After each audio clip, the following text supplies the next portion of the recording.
আসসালামু আলাইকুম বন্ধুরা, সবাই কেমন আছো? আশা করি সবাই অনেক অনেক ভালো আছো। তো আজকে হচ্ছে আমি দেশি পুঁটি মাছ রান্না করব। বাজার থেকে দেশি পুঁটি মাছ আনছে। আর এই পুঁটি মাছ হচ্ছে আমি ঢেঁড়স দিয়ে আর আলু দিয়ে রান্না করব। চলুন তাহলে রান্না শুরু করা যাক। প্রথমে আমি দিয়ে দিয়েছি সরিষার তেল, এবার দিয়ে দিচ্ছি পেঁয়াজ বাটা। পেঁয়াজ বাটাটা হালকা কিছুক্ষণ ভেজে এর মধ্যে দিয়ে দিব হচ্ছে জিরে বাটা, সামান্য অল্প একটু পানি দিয়ে দেবো।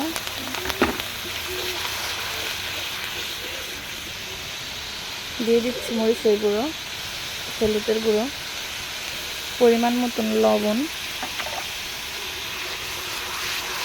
এবার মশলাটাকে কষিয়ে নেব।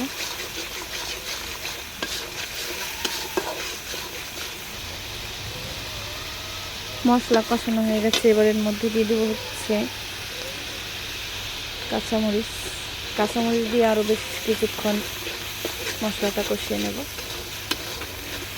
আমার মশলা কষানো হয়ে গেছে, এবার পানি দিয়ে দেবো মাছটা কষানোর জন্য।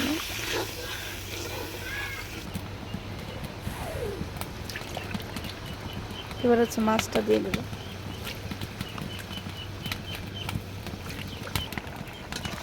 এবার মাছটাকে খুব ভালো করে কষিয়ে নেব। কিছুক্ষণের জন্য ঢাকনা দিয়ে ঢেকে দেব।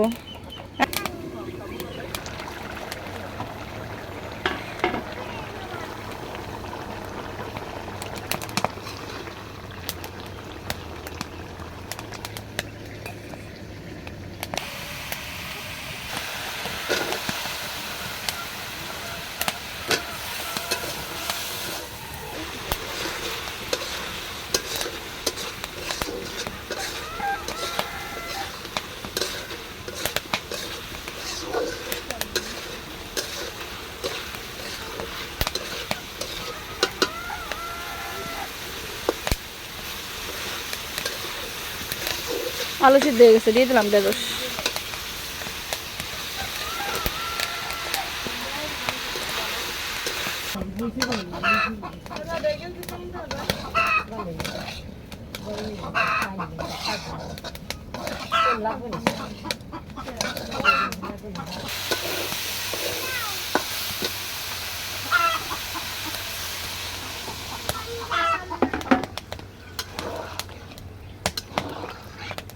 হ্যাঁ,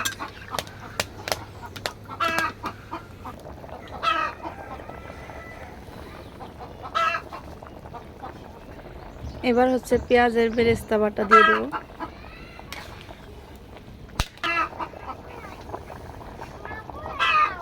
এবার হচ্ছে তুলে রাখা মাছটা দিয়ে দেবো।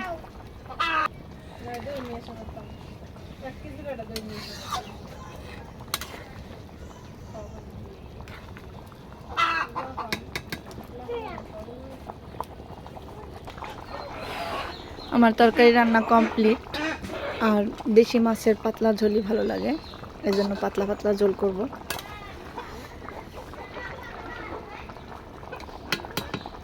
এবার তরকারিটাকে নামিয়ে ফেলবো।